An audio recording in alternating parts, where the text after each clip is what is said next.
Hello friends, 10 minutes 10 question series का ये first question है। Find the value of p for which one root of the quadratic equation px² minus 14x plus 8 equals to 0 is 6 times the other. So solution के लिए हमें sum of roots और product of roots का पता करना ज़रूरी होता है। जो x² के आगे वैल्यू लिखी हुई होती है वो वैल्यू होती है आपकी a, और जो x के आगे लिखा होता है वो होता है आपका b, एंड लास्ट पे जो वैल्यू होती है वो होती है c। आई होप ये चीज़ें आपको पहले पता होंगी। एंड हम सब जानते हैं कि सम ऑफ रूट्स इक्वल्स टू होता है -p/a। माइनस ऑलरेडी फॉर्मूले में होता है और -14 आपका p की वैल्यू भी है, तो आप उसे रखेंगे। a की वैल्यू आपकी p है, आप उसे अपॉन में रखेंगे। देन इधर होता है आपका अल्फ़ा प्लस बीटा, और बीटा की वैल्यू आपने दी है 6 अल्फ़ा। सो हम इसे पुट करेंगे। 6 और 1 7 अल्फ़ा होता है, और इधर p से अगर हम इसे इंटरचेंज कर दें तो यहाँ पे आ जाएगा आपका 7 अल्फ़ा, और 7 से 214 को डिवाइड करने पर आपको 2 आंसर मिलेगा। माइनस माइनस प्लस होता है, इस वजह से p इक्वल्स टू 2/अल्फ़ा आ गया है। The next product of roots is equals to c/a। हम जानते हैं alpha into 6 alpha equals to 8/p। यहाँ से आप p की वैल्यू निकालेंगे तो आपको आएगा 4/3 अल्फ़ा स्क्वायर। दोनों को कंपेयर किया जाएगा और अल्फ़ा इक्वल्स टू आपका 2/3 आंसर आ गया है। आपको पता है यहाँ पे आप इसे अल्फ़ा इक्वल्स टू 2/3 आया है, तो आप यहाँ पे पुट करेंगे 2/3, एंड देन फाइंड करने पर 2 से 2 कैंसिल होकर p की वैल्यू आ जाएगी आपकी 3। Second question, if a tower 30 meter high cast a shadow 10√3 meter long on the ground, then what is the angle of elevation to the sun? Then angle of elevation के लिए आपको height tower की दी हुई है 30 metre, और आपको ground पर जो शेडो जहाँ पर सन से पड़ेगी वो दिया हुआ है 10√3। Then angle of elevation find करना है। आपको पता है tan थीटा लगाएंगे आप। tan थीटा बराबर होता है p/p। देन आपने सॉल्व किया, बाकी सॉल्व करके सीधा सीधा आपका आंसर आ जाएगा, एंड थीटा फाइंड होकर आ जाएगा 60। Next question is, if the sum of the first p terms of an AP is the same as the sum of its first q terms p equals to q, then show that the sum of its first p plus q terms is 0. It means हमें given है sp equals to sq। दोनों को equal में रखेंगे, compare करेंगे, और compare करने के बाद आपका 2 से 2 कैंसिल हो जाएगा। p के साथ वैल्यू आएगी, p को अंदर मल्टीप्लाई करेंगे इधर की साइड, और इधर q की अंदर मल्टीप्लाई करेंगे। सारी वैल्यूज़ को एक साइड ले आएंगे और इक्वल में 0 कर लेंगे। देन जो आपको कॉमन मिले p minus q bracket 2a plus p plus q d minus d equals to 0। इसमें से आपका p माइनस क्यू उधर जाकर 0 हो जाएगा, और जो आपके पास वैल्यू बचेगी वो आप बोल सकते हैं कि सम है p plus q equals to 0 का। So next question is, in triangle DEW AB parallel है EW के, if AD equals to 4 centimetre, D equals to 12 centimetre and DW equals to 24 centimetre, then the find the value of TB।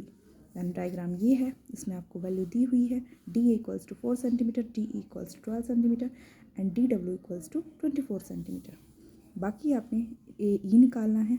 AE find करने के लिए 12 में से 4 minus कर दीजिए, 8 आ जाएगा, एंड हम फॉर्मूला थेल्स थ्योरम लगाएंगे। AE equals to BT/BW। बाकी वैल्यू रखेंगे और वहाँ से x की वैल्यू फाइंड कर लेंगे। बाकी सॉल्यूशन आप देख सकते हैं। Fifth question is, if √3 sin theta equals to cos theta, find the value of 3 cos square theta plus 2 cos theta upon 3 cos theta plus 2 cos theta, 2 only. Given √3 equals to sine theta equals to cos theta. यहाँ से sine upon cos कर लेंगे, और यहाँ value आई 1/√3। Sine upon cos बराबर होता है tan थीटा। इससे हमें थीटा की वैल्यू पता चल गई है 30। जो अब आपको इक्वेशन दी हुई है उसमें आप जहाँ पर थीटा है वहाँ पे वैल्यू रख देंगे। देन आपको पता है cos थीटा यहाँ पर भी है और यहाँ पर भी है, तो cos 30 हमने बाहर कॉमन ले लिया है, जो अंदर बचा है वो 3 cos theta plus 2/3 cos 30 plus 2, दोनों कैंसिल हो जाएंगे तो cos 30 बचेगा। cos 30 की वैल्यू होती है √3/2। That is your answer. Next question, if the sum of zeros of the polynomial px equals to k square minus 14x square minus 2x minus 12 is 1, then find the value of k। px equals to आपको k square minus 14, ये पूरी equation दी हुई है। यहाँ से a की value इस x स्क्वायर के सामने वाली होती है, b की -2 है और c की -12। सेम ऐसे ही करना है जैसे हमने फर्स्ट क्वेश्चन में किया था। सम ऑफ जीरोस निकालना है जो कि -b/a होता है। इक्वल में आपको 1 गिवन है, यहाँ पे इसकी वैल्यू के इक्वल में आप 1 रखेंगे और यहाँ से k की वैल्यू फाइंड कर लेंगे। It is very simple question. Next question, triangle ABC is parallel similar to triangle DEF. If AB equals to 4 cm, BC equals to 3.5 cm, CA equals to 2.5 cm, DF equals to 7.5 cm, find the parameter of theta DEF। दो triangles हैं और आप देख सकते हैं कि इसमें क्या क्या चीज़ें गिवन हैं। सो हम जानते हैं कि parameter of triangle ABC upon parameter of triangle DEF equals to होता है AC/DF। Parameter of triangle ABC equals to है AB plus BC plus CA, जिसकी हमें वैल्यूज़ पता है, हम उन्हें रखेंगे और ऐड करेंगे, क्रॉस मल्टीप्लिकेशन करेंगे और आपके पास आंसर आ जाएगा। Next question, solve for x and y। Equation आपको गिवन है 27x plus 31y equals to 85, 31x plus 27y equals to 89। By substitution method ये सॉल्व किया है। पहले दोनों इक्वेशंस को ऐड करेंगे और बाद में दोनों इक्वेशंस को माइनस करेंगे।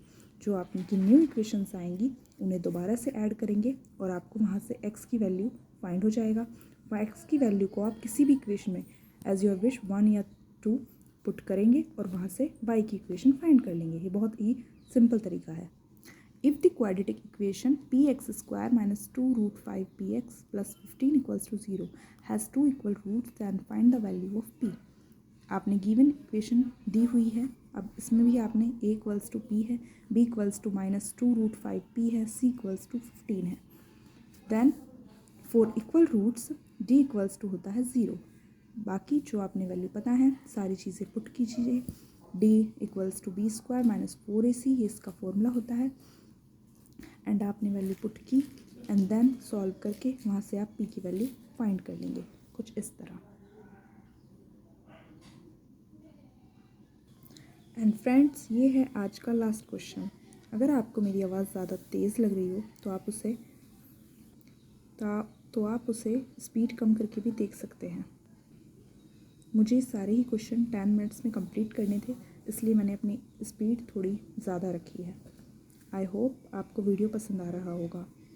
सो स्टार्ट करते हैं आज का last question. In figure 2 tangents RQ and RP are drawn from an external point R to the circle with center O. If angle PRQ equals to 120, then prove that QR equals to PR plus RQ. So solution के लिए आपको ये diagram जो दिया हुआ है, आप इसमें कंस्ट्रक्शन करेंगे। OQ को ज्वाइन कर लेंगे और OP को मिला लेंगे, जैसे कि मैंने नेक्स्ट पेज पे किया हुआ है। फर्स्ट पेज पे ये सारी थ्योरी लिखी हुई है जो हमने ज्वाइन किया है। OP and OQ and OPR पर equals to OQR equals to 90 degree किया है। टेंजेंट हो गए हैं वो, tangent to the radius through the point of contact. PR equals to RQ, tangent drawn external from and points are equal, angle PRQ equals to 120। So यहाँ main solution यहाँ से start होता है। PRO equals to 1/2 angle PRQ के बराबर है। अब यहाँ से आपने वैल्यू पता है, PRQ इक्वल्स टू क्या हो जाएगा, उसका आप अगर आप हाफ कर लें तो PRO फाइंड हो जाएगा, वो आया आपका 60 डिग्री। इन ट्राइंगल POPR आप सबकी वैल्यू लिखेंगे। OPR इक्वल्स टू 90 डिग्री है, POR इक्वल्स टू आपने फाइंड करना है, PRO आपका 60 है इक्वल्स टू 180 है। दोनों एंगल्स को आपने ऐड किया और उधर ले जाकर 180 में से माइनस कर दिया, तो आपकी वैल्यू आ गई POR equals to 30 degree. PR upon OR equals to sine 30 होता है, तो then there value is 1/2। OR equals to 2PR, OR equals to PR plus QR, hence proved यही आपने प्रूव करके सॉल्व करना था।